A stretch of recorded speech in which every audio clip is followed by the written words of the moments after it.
Hello student, this is doctor Surendra from care institute of commerce. मैं आज आपको कराने जा रहा हूँ second practical of company account. पहले प्रैक्टिकल में मैंने करवाया था आपको क्लासिफिकेशन ऑफ कैपिटल, कि कैसे कैपिटल को अलग अलग कैटेगरी में बांटते हैं, कैसे उसे कैलकुलेट करते हैं। ऑथराइज्ड कैपिटल का अमाउंट कितना है, फिर इशू कैपिटल का अमाउंट कितना है, इशू के बाद सब्सक्राइब कैपिटल का अमाउंट कितना है, कॉल्ड अप कैपिटल कैसे बनता है, पेड अप कैपिटल कैसे बनता है। मैंने दो अल्टरनेटिव तरीके से आपको करवाया। तो अगर आपने वो वीडियो नहीं देखा प्लीज उसको देख लीजिए। अभी इस वाले क्वेश्चन में मैंने एक बहुत अच्छा क्वेश्चन सिलेक्ट करा है, जिसमें बहुत सारी चीजें आपको एक ही क्वेश्चन में मिल जाएंगी। ये क्वेश्चन अंडर सब्सक्रिप्शन का है। अंडर सब्सक्रिप्शन का मतलब कि जितने कंपनी ने शेयर इशू करे, लोगों ने कम अप्लाई करे, हो गया अंडर सब्सक्रिप्शन। एक इसमें क्या होता है, ये भी पीछे वीडियो में थ्योरी आपको सारी मिल जाएगी। अंडर सब्सक्रिप्शन में क्या होता है कि अगर लोग कम अप्लाई करें तो जितने लोगों ने शेयर अप्लाई करे सबको उतने शेयर मिल जाएंगे, क्योंकि कंपनी बेचना ज्यादा चाह रही है, लोगों ने अप्लाई कम करा है। दूसरा, इसमें एक शेयर होल्डर है जो कॉलजिन एरियर है, जिसका जो कॉल पे पैसे नहीं दे रहा है, तो उसका कॉलजिन एरियर बन जाएगा। और जो लोग शेयर पे पैसा नहीं देते, कंपनी के पास ये अथॉरिटी होती है कि उनके दिए हुए पैसे भी छीन ले और उनके शेयर भी कैंसिल कर ले, तो उसको बोलते हैं फॉरफीट। तो कंपनी ने उनके शेयर को फॉरफीट कर लिया, और फॉरफीट करने के बाद वही शेयर उसके फॉरफीट करे और किसी दूसरे व्यक्ति को बेच दिए। तो इसमें कंप्लीट पैक है इस क्वेश्चन में। Under subscription, calls in arrear, share forfeited account and reissue of forfeited share. प्यारे बच्चों, देखिए मेरे साथ जनरल एंट्री में कैसे लॉजिकली आपको समझाता हूं, आपको कुछ याद नहीं करना पड़ेगा। देखिए, शुरू करता हूं। सबसे पहली एंट्री इसकी बनती है नंबर 1। आपको यह ध्यान रहे कि इसका ऑथराइज्ड कैपिटल 50,000 शेयर है, इसने इशू करे हैं 40,000, लोगों ने सब्सक्राइब करे हैं 35,000, तो आपने इसको पकड़ना है। हर एक कॉल में जो पैसा आएगा वो सब्सक्राइब कैपिटल पे आता है, इस फिगर को पकड़ना है। और कैसे कैसे पैसा दिया उन्होंने, दूसरा इसको पकड़ना है। Payable 2 on application, 3 on allotment, 3 on first call and the balance on second and final call. इसको देखते हैं। अब सबसे पहली ट्रांजेक्शन बनती है एप्लीकेशन का पैसा जब आता है।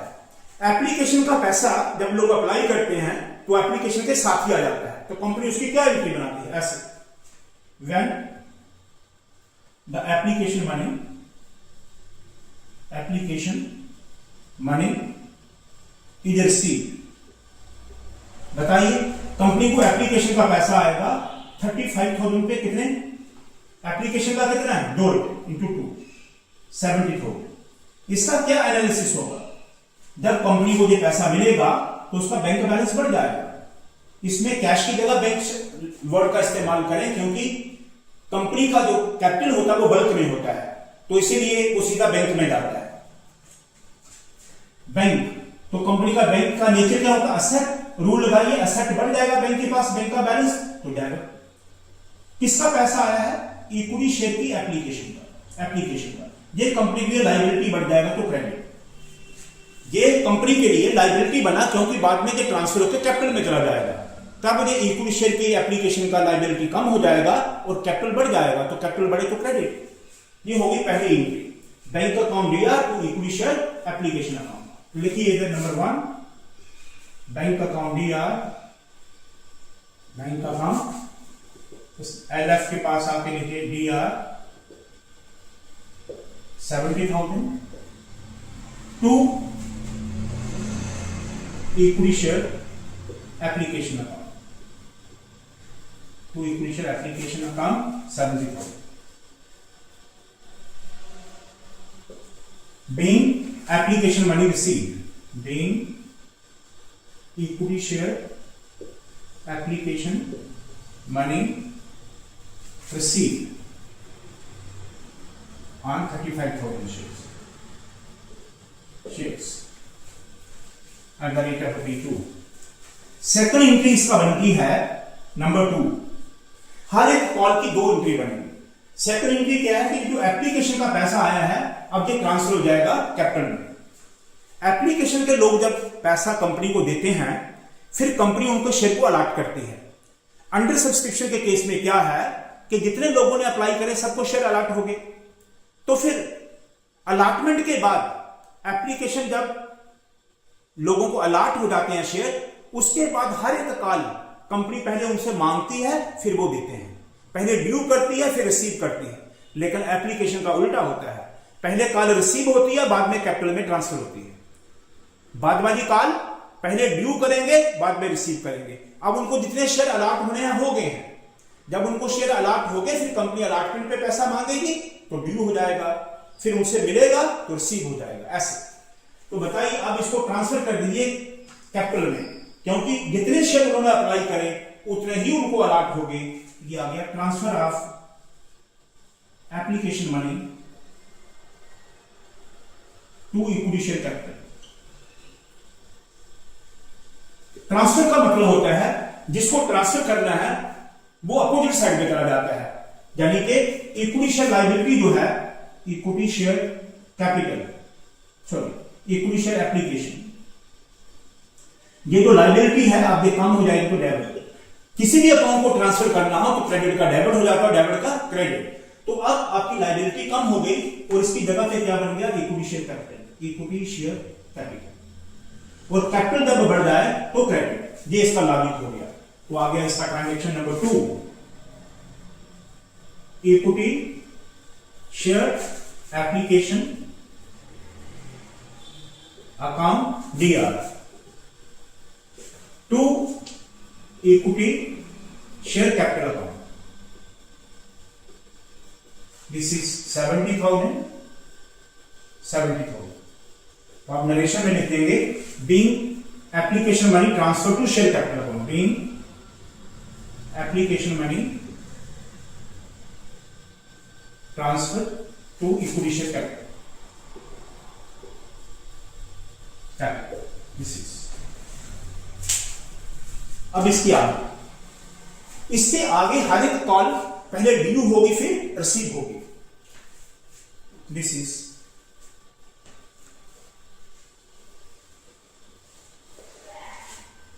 तो कॉल का सीक्वेंस वो भी मैंने आपको थ्योरी में बताया है। कॉल का सीक्वेंस क्या होता है, एक 10 रुपए की शेयर की वैल्यू को कंपनी इंस्टॉलमेंट में मंगवाती है। पहली इंस्टॉलमेंट को एप्लीकेशन, दूसरी को अलॉटमेंट, तीसरी को फर्स्ट कॉल, और अगर लास्ट में हो तो सेकंड एंड फाइनल कॉल। ऐसे होता है उसका सीक्वेंस। अब number 3, when allotment money become due.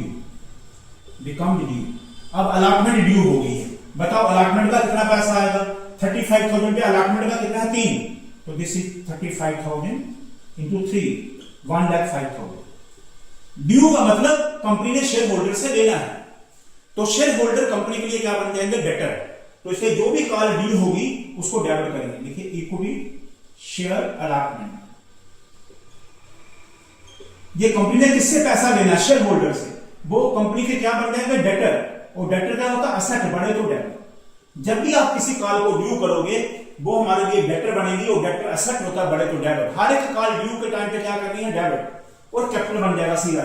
अब शेयर अलॉट हो गए हैं, तो जैसे कोई कॉल ड्यू होगी हम उसको डेबिट कर देंगे और कैपिटल को क्रेडिट।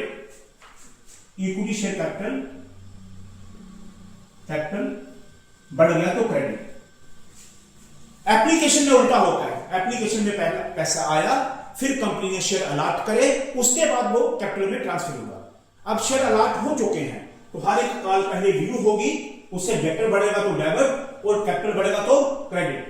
तो इसकी एंट्री बन जाएगी equity share allotment account DR to equity share capital account. Number 3, equity share allotment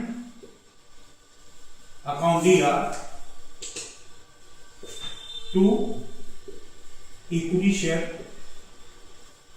capital account. This is 1,05,000।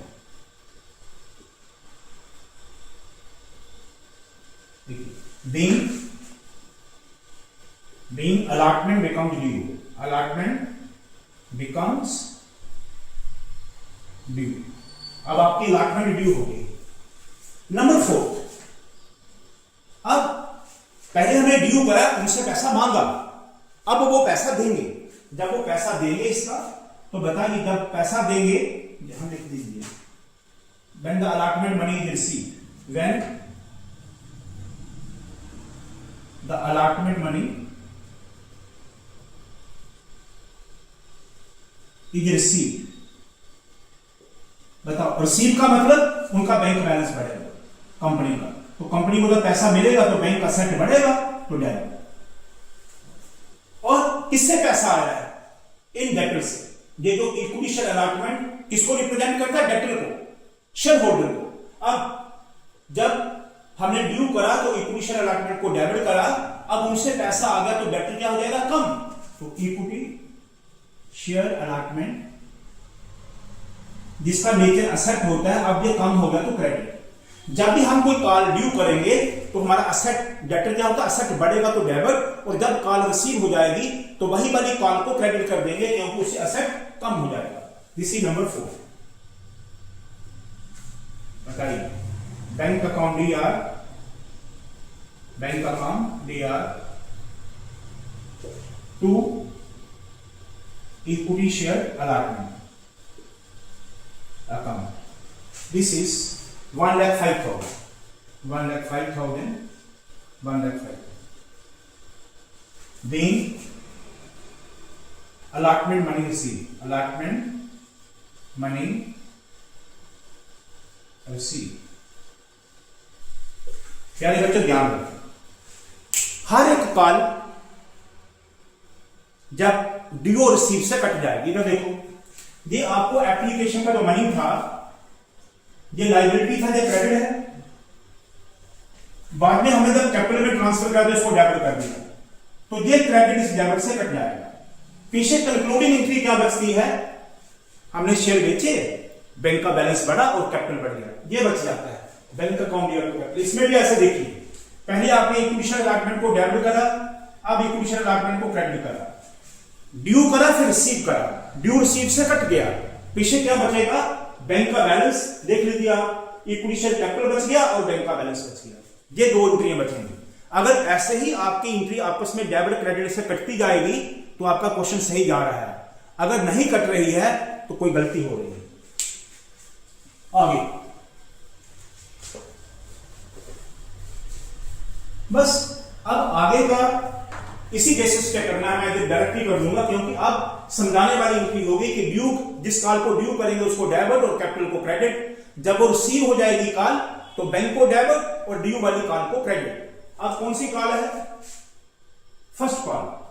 तो जिसको ड्यू करना बताइए, equity share first call account, first call account DR। इसी के अंदर वर्किंग कर लीजिए।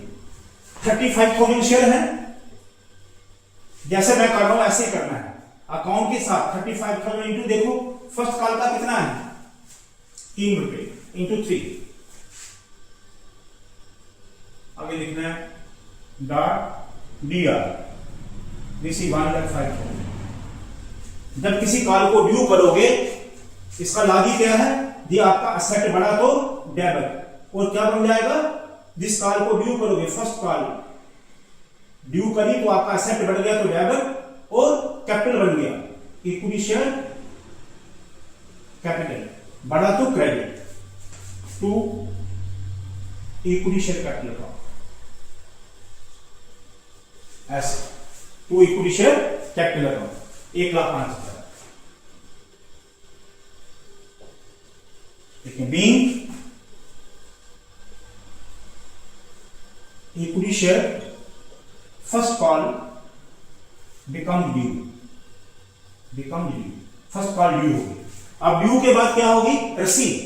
जब रिसीव होगी तो क्या इफेक्ट होगा इसका? ये होगी ड्यू। जब रिसीव होगी तो बैंक का बैलेंस बढ़ेगा, बैंक असेट बढ़ेगा तो डेबिट। अब इसमें क्या है कि इसने फर्स्ट कॉल का पैसा नहीं दिया। देखो तो क्या लिखा है? एशियन होल्डर नेमली अशोक, जिसका नाम अशोक है, who had 500 शेयर, इसके पास 500 शेयर हैं, did not pay both the calls, इसने फर्स्ट कॉल भी नहीं दी और सेकंड कॉल भी नहीं दी। जब इसने फर्स्ट कॉल 500 शेयर पे नहीं दी तो इसका कॉल भी ये बन जाएगा। क्या बन जाएगा? इसको मैं समझाता हूं आपको। ऐसे देखिए, when This is 4. This is number 5. Number 6. When first call money is received. इसका ऐसे जब कॉल मिलेगी, जितना पैसा मिलेगा उससे बैंक का बैलेंस बढ़ जाएगा, बैंक असेट बढ़ा तो जाएगा। जो नहीं मिला उसको कॉल गिन एरियर बोलते हैं, कॉल गिन एरियर। इसका नेचर असेट होता है, ये बढ़ा तो जाएगा। और जिस कॉल को ड्यू करा था, किसको ड्यू करा था? फर्स्ट कॉल को डेबिट, अब उसको क्रेडिट कर दीजिए, इक्विटी शेयर फर्स्ट कॉल। इसका नेचर क्या है? असेट। जब कॉल रिसीव हो जाएगी तो असेट कम हो जाएगा, क्रेडिट। अब बताइए कॉल गिन एरियर कितना है आपका?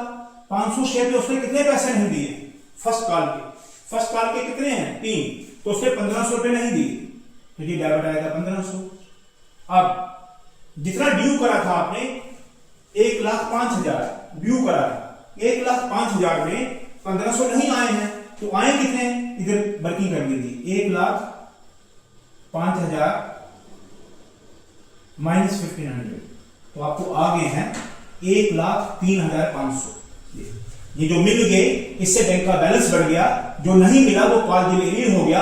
और कुल मिला के ये दोनों अमाउंट जिस कॉल को जितने से ड्यू करा है उतना ही क्रेडिट आना चाहिए। मैंने बोला है ना, डेबिट क्रेडिट से कट जाएगा। इन दोनों को प्लस करिए तो ऑटोमेटिकली वो इसके बराबर आ जाएगा, दिस इज 1,05,000। ऐसे तो प्यारे बच्चों जान लीजिए कि जब किसी कॉल का पैसा नहीं आएगा तो उसमें कॉल गिन एरियर का नेचर क्या होता है? असेट। अब कॉल गिन एरियर हमारा असेट बढ़ जाएगा, हमें पैसा नहीं मिला तो असेट बढ़ जाएगा। 500 शेयर पे 3 रुपए नहीं आए तो 1500। अब हमें ड्यू कितना करा था? 1,05,000। 1,05,000 में 1500 नहीं आए तो आए कितने हैं? 1,03,500। ऐसे वर्किंग दिखाएं और इन दोनों को मिलाएं तो ऑटोमेटिकली वो इक्विटी शेयर फर्स्ट कॉल के बराबर आ जाएगा। बनाइए स्क्रीन पे। This is 6।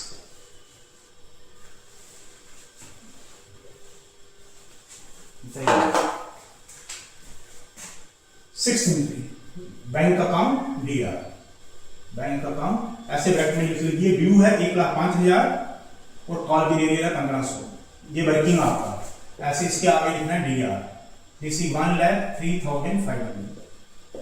जो नहीं आया वो कॉल गिन एरियर है, calls in arrear account DR. ये पता चल गया ये कैसे है?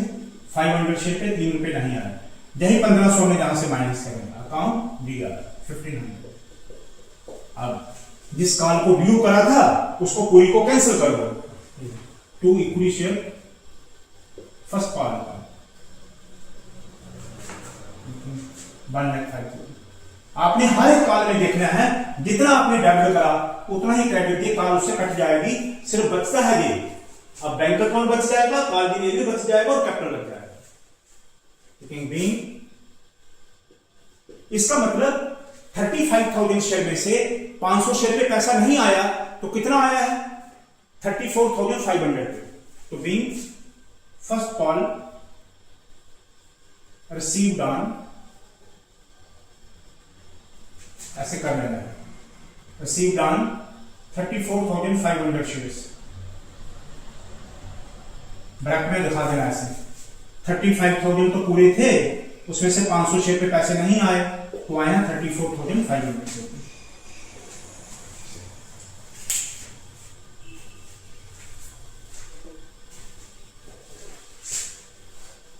अब आपकी बची है सेकंड कॉल। ऐसे बताइए, वही सिस्टम है, जब ड्यू करना है तो क्या करोगे?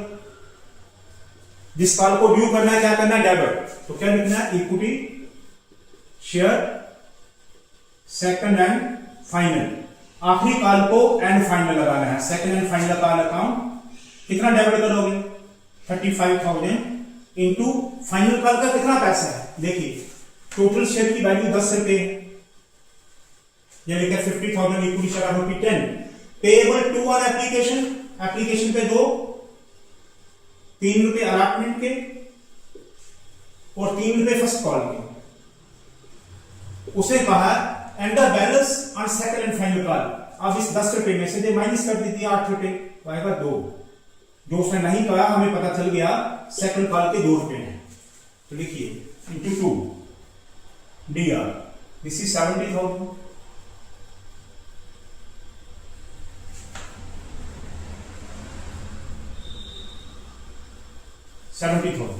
To equity share capital account. जब भी किसी कॉल को ड्यू करेंगे उस कॉल को डेबिट कर देंगे और कैपिटल को credit to equity share capital account. This is 74। being second and final call become due this is। अब इसको रिसीव करना है, इसको जब रिसीव करेंगे तो ये भी ऐसे ही जैसे इसके पहले वाली करी, इसमें भी कॉल दी एरिया है। 8th कनेक्शन बताइए, जब रिसीव होगी तो बैंक का बैलेंस बढ़ेगा। अब आपको समझा दिया है, उसी को फॉलो करना है। Bank account DR, call the arrear account DR। इन दोनों का नेचर क्या है? असेट। इसका नेचर भी असेट, बढ़ेगा तो डेबिट, कॉल दिन का असेट बढ़ेगा तो डेबिट। तो जितना पैसा आएगा वो बैंक को डेबिट, जो नहीं आएगा वो कॉल दी एरियर को डेबिट, और जिस कॉल को आपने ड्यू करा था उसको क्रेडिट कर दीजिए to equity share second and final call account. बताइए कैसे बताया मैंने कैलकुलेट करना? कॉल दी एरियर को कैलकुलेट कर लें। 500 शेयर पे कितना पैसा नहीं दिया? जिसके पास 500 शेयर थे, मिस्टर किसके पास? अशोक के पास। ये लिखा mister Ashok who held 500 shares did not पे बोथ द कॉल्स। इसने सेकंड कॉल भी नहीं दिया, तो इसने कितना नहीं दिया सेकंड कॉल पे? 2 रुपए, यानी कि call the arrear account DR लिखोगे रिसीव 1000। अब ड्यू कितना करा था आपने? 70,000, तो इसको बैंक में लिखे 70,000 माइनस 1,000, तो इससे हमें मिलेगा 69,000। और जितना कॉल को ड्यू करा था उतना ही क्रेडिट हो जाएगा। जो आपको मैंने समझा दिया है, हर एक कॉल का ड्यू अमाउंट रिसीव से कट जाएगा। तो लिखेंगे being second and final call receive on 34,500 shares. 500 share पे इसका पैसा नहीं आया, तो हमें मिला है 34,500। अब आप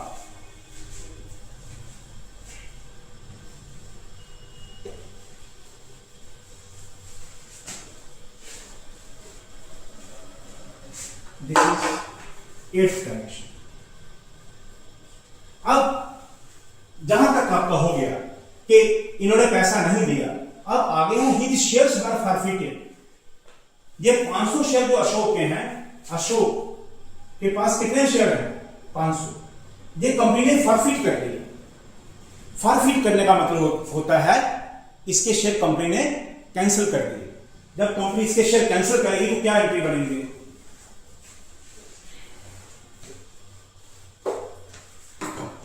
this is 9th connection on फॉरफिटिंग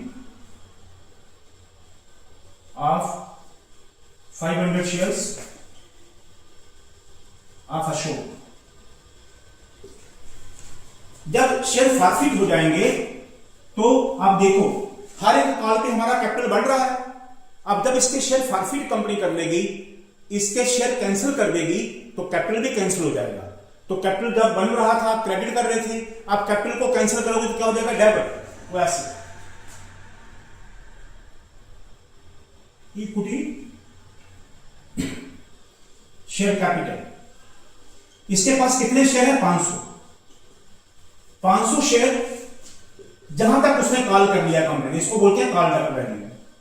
called up value जहां तक कंपनी कॉल कर चुकी है, जहां तक कंपनी ने कॉल कर लिया वहां तक उसका कैपिटल बन गया है। अब इसका कैपिटल जहां तक रिवर्स करेंगे तो ये इक्विटी शेयर कैपिटल कंपनी का कम हो जाएगा, तो कंपनी क्या करेगी? डेबिट। कितना हो जाएगा? 5,000। ध्यान रखिए, जब उसके शेयर कंपनी फॉरफिट कर लेगी, उसके शेयर कैंसिल कर लेगी, तो कैपिटल उतने से कम हो जाएगा, तो इक्विटी शेयर कैपिटल 5,000 से कम हो जाएगा। और जो पैसा उसने नहीं दिया था, अब कंपनी उसे मांगेगी नहीं, क्योंकि दिया हुआ पैसा छीन लेगी। तो वो कितना है जो उसने नहीं दिया था? आपकी दोनों कॉल डिलीवरी देखो कितना है। एक कॉल डिलीवरी दिया आपका 1500 उसने नहीं दिया था फर्स्ट कॉल पे, उस सेकंड कॉल पे उसने कितना नहीं दिया 1000, तो उसका कॉल के लिए एरियर है 1500 प्लस 1000 2500। अब ये कॉल के एरियर का पैसा भी कंपनी उससे मांगेगी नहीं, दिया हुआ पैसा छीन लेगी और कॉल के एरियर को भी कैंसिल कर देगी। जब जब आपका कॉल के एरियर हो तो आपने क्या करा डेबिट, अब इसको कैंसिल कर दीजिए, इसको क्रेडिट कर दीजिए। तो इसमें किया है कॉल्स इन एरियर, ये कंपनी का असेट था, अब ये कम हो गया तो क्रेडिट, ये आ जाएगा आपका 1500 प्लस 1000, दिस इज 2500। अब जब कंपनी उसका दिया हुआ पैसा छीन लेगी उसको बोलते हैं शेयर फॉरफीचर, वो कंपनी का गेन बन जाएगा, share forfeiture amount.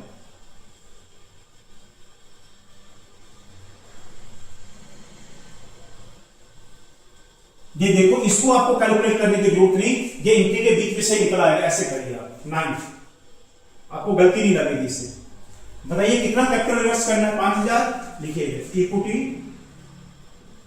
Share capital account, इसकी वर्किंग आप जहां दिखा सकते हैं, उसके पास कितने शेयर है 500, यह है अशोक, इंटू 10, यह है कॉल्ड अप वैल्यू, जहां तक कंपनी ने उसके कॉल कर लिया लास्ट तक देखो, ऐसे ब्रैकेट लगाएं, अकाउंट दिया, रिसीव 5000 और to call in arrear, call in arrear, ये आप क्वेश्चन के बीच में से देख लें कि कितना कितना कॉल देनी है, 1501 और 1001, ये हो गया 2500, रिवर्स हो गया। अब जो डिफरेंस इधर आ रहा है, ये वो पैसा है जो कंपनी ने उसे छीन लिया है, इतने पैसे वो दे चुका था, इसको लिख लीजिए to equity share forfeiture account, forfeiture account, इसको ब्रैकेट में लिखिए बैलेंसिंग फिगर, बैलेंसिंग ये अपने आप में एक ब्रेकिंग नोट होता है, फिगर, बैलेंसिंग फिगर का मतलब हुआ हमने इसमें से इसको माइनस कर लिया तो अपने आप ये वाली फिगर आ गई 2500, इसको लिखते हैं balancing figure, balancing figure. Automatically अगर आपको मैं वेरीफाई करके बताऊं तो ऐसा है, जिस व्यक्ति के 500 शेयर फॉरफिट हो गए उसने फर्स्ट कॉल और ये नहीं दिया, वो दे चुका है, तो 500 शेयर पे कितने दे चुका है 5, देखो 2500 आते हैं ना। लेकिन आप ऐसे करके, अभी तो आसान है क्वेश्चन, जब आगे हम प्रीमियम पे जाएंगे क्वेश्चन डिफिकल्ट हो जाएगा, तो आपको मैंने सिखा दिया, आप उसको बैलेंसिंग फिगर से निकालें, कैपिटल में से कॉल की एरियर को माइनस कर दें, ऑटोमेटिकली जो फिगर आएगी वो होगी जो आपने उसका पैसा छीन लिया है।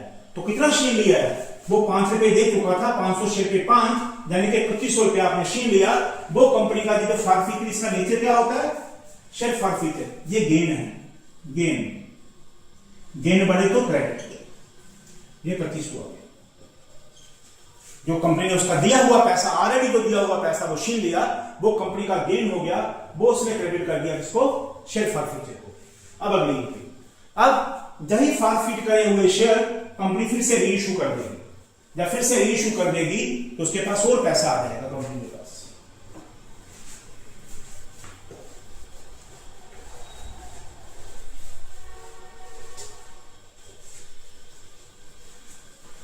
अब देखिए 10,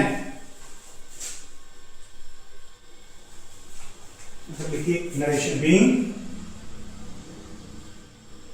500 shares of Ashok forfeited after second and final call, second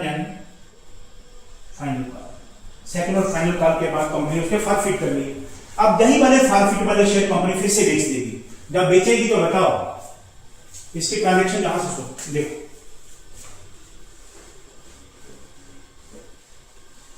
when 10th transaction, when 500 forfeited share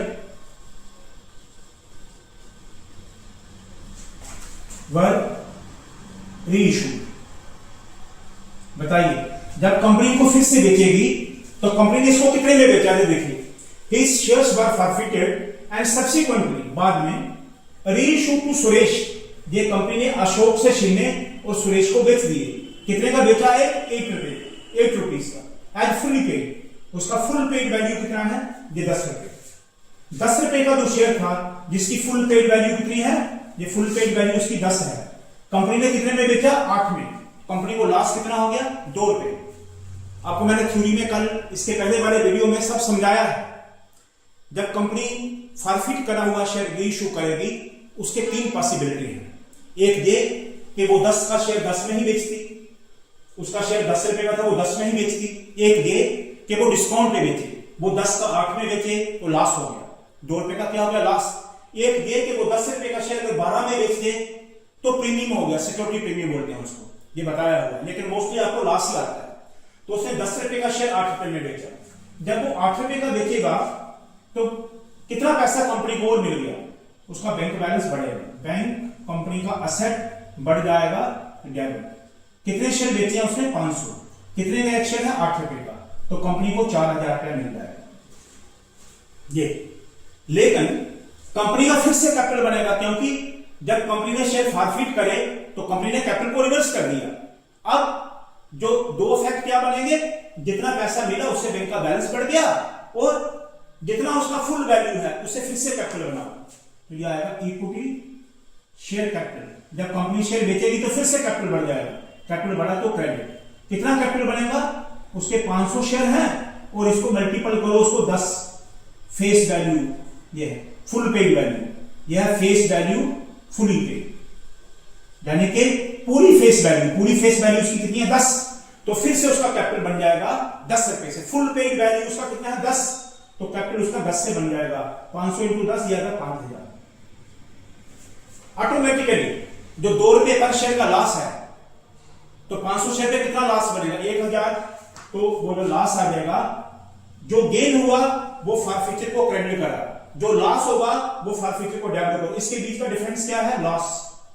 इसके बीच का डिफरेंस लॉस है। ये लॉस बढ़े तो किसको डेबिट करना है? इक्विटी शेयर फॉरफिचर को। दोनों के बीच का डिफरेंस है लॉस।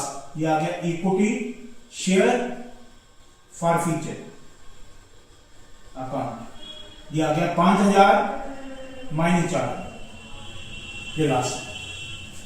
गेन होगा तो फॉरफिचर को क्रेडिट, शेयर फॉरफिट करके गेन होगा तो शेयर फॉरफिचर को क्रेडिट, और रीइश्यू करके लॉस होगा तो शेयर फॉरफिचर को डेबिट। यानी कि ये मान लो कि आपके पास शेयर फॉरफिचर अकाउंट नॉमिनल है, तो गेन हो रहा है तो उसकी क्रेडिट साइड में, और लॉस हो रहा है तो उसकी डेबिट साइड में। बताइए क्या एंट्री बनेगी?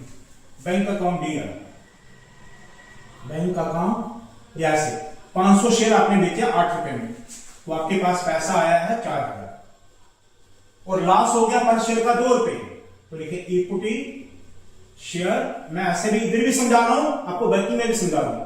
इक्विटी शेयर फॉरफिचर ऐसे 500 शेयर, एक शेयर पे लॉस आपको 2 रुपए, 10 का शेयर 8 रुपए में बिका, अकाउंट डी आ 1000। 2 इक्विटी शेयर कैपिटल, अब फिर से उसका कैपिटल बन गया जब उसने ये शेयर किसको बेचे? गणेश को। इक्विटी शेयर कैपिटल 500 शेयर का फुल पेड वैल्यू उसका कितना था? 10, तो 5000। बी फॉरफिटेड शेयर, ऐसे लिखो, आपको पता है अशोक फॉरफिटेड शेयर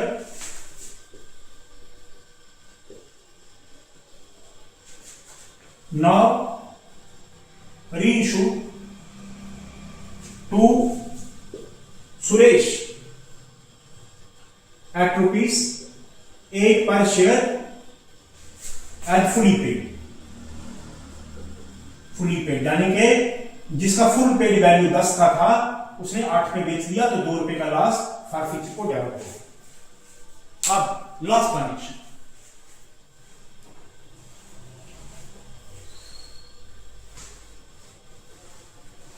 अब देखिए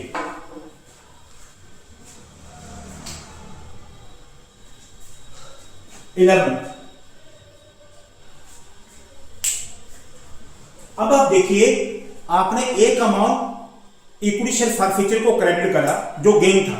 जब आपने शेयर फॉरफिट करे तो आपको गेन कितना होगा, ये मैंने बताया था आपको। फार फीचर को आपने क्रेडिट करा 2500, इसका वर्किंग मैं जो बताता हूं।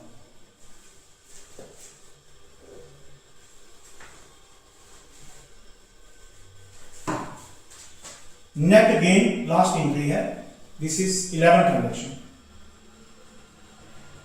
Net gain on forfeiting and reissue.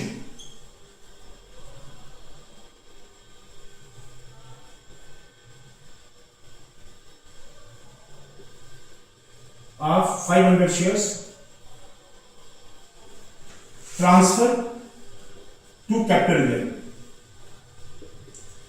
this share forfeiture account close हो जाएगा, इसका नेट अमाउंट कैपिटल गेन में करा जाएगा। अब देखिए आपको हुआ था गेन ऑन फॉरफिटिंग 500 शेयर्स, ये मैंने बताया था गेन हुआ था 3200। लॉस किसके शेयर फॉरफिट करे थे, अशोक के। लॉस ऑन रीइश्यूइंग 500 शेयर, ये रीइश्यू किसको करे हैं, सुरेश को। रीइश्यू करें सुरेश को, तो सुरेश को जब आपने रीइश्यू करे तो आपको लॉस कितना हुआ है, ये अभी बताया 1000। तो नेट गेन कितना है 1500। ये जो नेट गेन है, net gain transfer to capital reserve, capital reserve,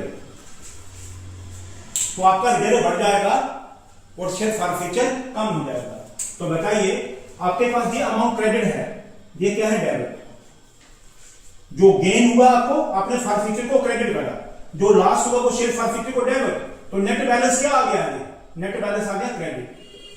अब जिसको ट्रांसफर करोगे, आपको अभी भी मैंने पहले बताया था शेयर एप्लीकेशन पे, जिसको ट्रांसफर करना हो इस क्रेडिट को क्या हो जाएगा, डेबिट, तो शेयर फॉरफीचर को डेबिट हो जाएगा और कहां ले जाना, कैपिटल रिजर्व में, तो कैपिटल रिजर्व को क्रेडिट। ऐसे इक्विटी शेयर फॉरफिटेड, इसको डेबिट हो जाएगा और कैपिटल रिजर्व को क्रेडिट। एनी रिजर्व, कोई भी रिजर्व हो बड़े तो क्रेडिट, तो इसको क्रेडिट हो जाएगा। और ये जो शेयर फॉरफिटेड का नेट गेन है, तो गेन को ट्रांसफर कर रहे हो, ये क्रेडिट का क्या हो जाएगा, डेबिट, तो equity share forfeited account DR to capital reserve. This is equity share forfeited account D R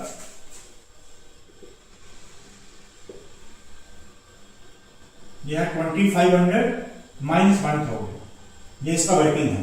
ये गेन है, ये लॉस है, तो नेट अमाउंट आ गया इसका 1500 टू कैपिटल गेन अकाउंट,